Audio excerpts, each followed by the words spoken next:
சொன்னா கையா இருக்கணும்ல, அவ்வளவுதான் சொன்னீங்கன்னா அவ்வளவுதான். அது என்ன போன புடிக்கிறது ஓரா பண்றாரு சார், எடுத்துட்டேன் இறக்குங்க. யாகசாலை பூஜையில் தமிழ் ஓதுவார்கள் இருக்கிறார்களா?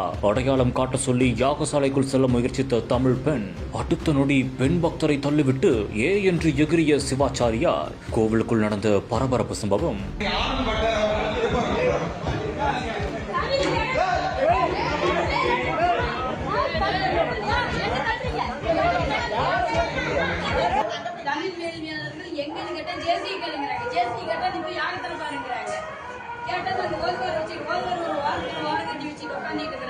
இருந்தும் நம்மளுக்கு நிகழ்ந்து தமிழ் மண்ணில் தமிழ்நாட்டுல மூத்த மொழி முதல் மொழி பாராளுமன்றத்துல கொண்டு போய் செங்கோலை கொடுத்துட்டு பிரதமர் போற பக்கம்லாம் தமிழ் வாழ்க தமிழ் வாழ்கிறாரு.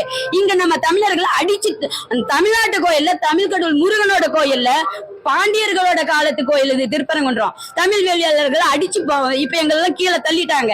பத்திரிகையாளர் அந்த வீடியோவை எடுக்கும் போது பத்திரிகையாளரையும் அடிச்சு கீழே தள்ளுறாங்க. இந்த அளவுக்கு இன்னைக்கு நாட்டுல அராஜகம் இருக்குது. எங்களுக்கு அச்சமா இருக்குது.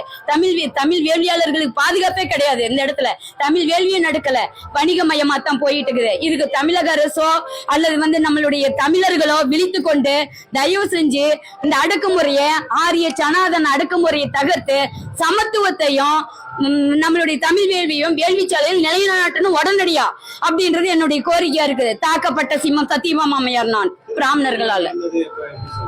திருச்செந்தூர்ல கேரளா பார்ப்பன நம்பூதிரிகளை கூட்டு மூலக்கருவறையில வேள்வி நடத்திட்டு தமிழ்ல தான் நடத்தணும் ஏமாத்தினாங்க. ஆதீனங்கள் கூட தமிழ் ஆதீனங்கள் கூட இருக்கிறாங்க. அவங்க கையால தண்ணி ஊத்தல. அதே மாதிரி வெளியில இருக்கக்கூடிய யாகசாலையை நடத்துறதெல்லாம் நாங்க கூடவே இருந்து கவனிச்சோம். ராஜாபட்டர் பிச்சை குருக்களான சிவாச்சாரியானா நம்ம தமிழர் நினைக்கிறோம், கிடையாது.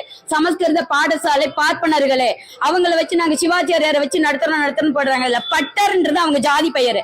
அப்ப எந்த தமிழரை வேள்வி நடத்த போட்டோன்னு தமிழர் தமிழர் நடத்தினாங்க வேள்வி. இந்த தமிழர் கையால் அருள்நீர் குடம் மேல கோபுரத்தை கொண்டு போய் ஊத்தணும், இந்த தமிழரால் நம்ம மூலக்கருவறைக்கு ஊத்தணும்னு சொல்லிட்டு அரசு அர்ச்சகர் நீங்க வளர்த்திருக்கிறீங்களா, 10 ஆண்டு வேலை முடிச்சுட்டு வேலை இல்லாம படிச்சு முடிச்சுட்டு கிடக்குறாங்களே அவங்களையாவது அடையாளம் காட்டுங்க. எங்களை போல இருக்கிறவங்களையாவது அடையாளம் காட்டுங்க. தமிழ் ஆதீனங்கள் அதே திருச்செந்தூர்ல எல்லாம் புறந்தள்ளி வெளியில யாகசாலைக்கு வெளியில தான் கிடந்தாங்க. ஒருத்தருமே யாகசாலைக்குள்ள போய் உட்காந்து வேள்வி நடத்தல. இதுதான் நடந்தது. நீங்க அந்த காணொலிகளை பார்த்தாலே தெரியும். பாதிக்கப்பட்ட பெண் பக்தர் தன்னுடைய தரப்பை குற்றச்சாட்டாக முன்வைத்துள்ளார். இது குறித்து குற்றம் சாட்டப்பட்ட தரப்பில் விசாரணை செய்தால் அவர்கள் தரப்பும் என்னவென்று தெரிய வரும்.